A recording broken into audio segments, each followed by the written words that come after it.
Hello, we're looking at AP CSP Topic 2.4, Using Programs with Data. Let's go. This topic is a continuation of the last topic and is again about data.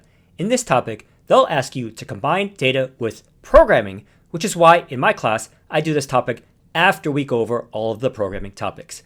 AP mentions a few ways in which programs use data.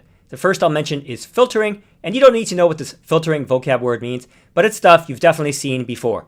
Looping over a list and keeping only the scores above a certain number, checking to see who is allowed to be president, programs like that. Questions that ask you to write Boolean expressions to filter definitely show up on the AP question bank. AP also mentions transformations. So right here is a classic question where you curve the class grade by 5, but you don't allow anybody to get above 100. AP might ask you to be able to write this program. Another classic question you might see is to combine operations. So after I make this transformation, maybe I want to filter for the people who now have A's. AP might also ask you what order I need to do these in, and in this case, you need to curve before you filter for the A's. In this topic and the previous data topic, they might also ask you about visualization and drawing conclusions from those visualizations. So here, we're looking at what's popular on the Google searches. This is Google Trends, and we're comparing different search terms. If I do this for NBA and NFL, this is what I get. I can draw some conclusions. I can see that during NFL season, the NFL gets searched more, and during NBA season, the NBA gets searched more, with the biggest popularity coming when the championships are being played. So this is the kind of analysis that AP might ask you to do. You'll be asked data analysis questions, just as in the previous topic. You'll see examples of those in the problems coming up and in the speed run. And with that, on to the questions. Question 1. This is a filtering question, and these are almost always done with Booleans or compound Booleans. So the first part, user rating 4.5 or higher. This is a common AP CSP trap. 4.5 or higher means greater than or equal to. If it was higher than 4.5, that means greater than. But we see that A, B, C, and D are all correct, so we need to move on to the next Boolean expression. So there's a second Boolean expression, and both need to be satisfied. Both means and, so we can eliminate these ors right now. Finally, the neighborhood is downtown or waterfront, so we need this to be an or, and that means our answer is C.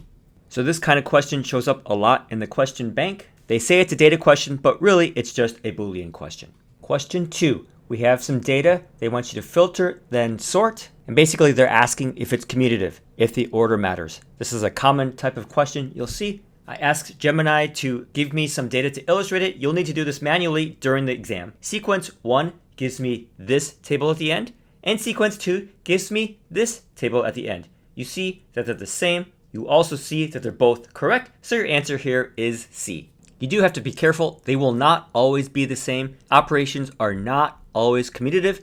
You should always build yourself some examples and try them out. Question 3 is a data analysis question that you can solve with programming. So we have 3 tables, 3 ways I'm going to use this table, and they want to know how do I use those tables to get the data I want, which is usernames. So if you're good with spreadsheets, this is mostly an easy question, but if not, I'll show you how it works here. I'm going to go to the first table. I'm going to look for director Steven Spielberg, and that will give me my movie ID.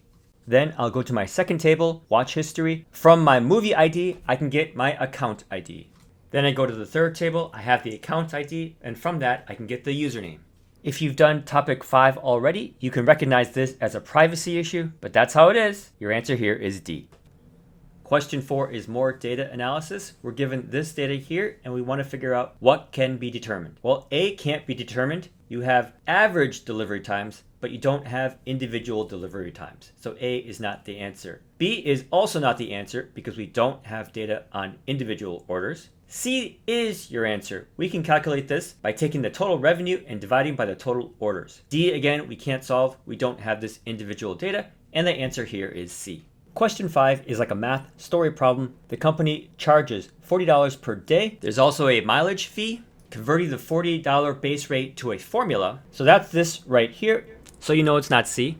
Then there's a mileage cap. Then there's a cap of $100 per day for that additional mileage fee. So it's either going to be A or B. I think if you're not sure, the way to do this is to do a quick substitution. You take this and you assume that this is something like 2,000. So is it the minimum of 100 and 2,000? Or is it the maximum? and the answer is that it's a minimum, so your answer here is A. Again, this is a classic thing that shows up in AP questions, min, max. My advice is that you just substitute in numbers. Don't try to sort it out in your head. Substitute in numbers and just see what the answer is.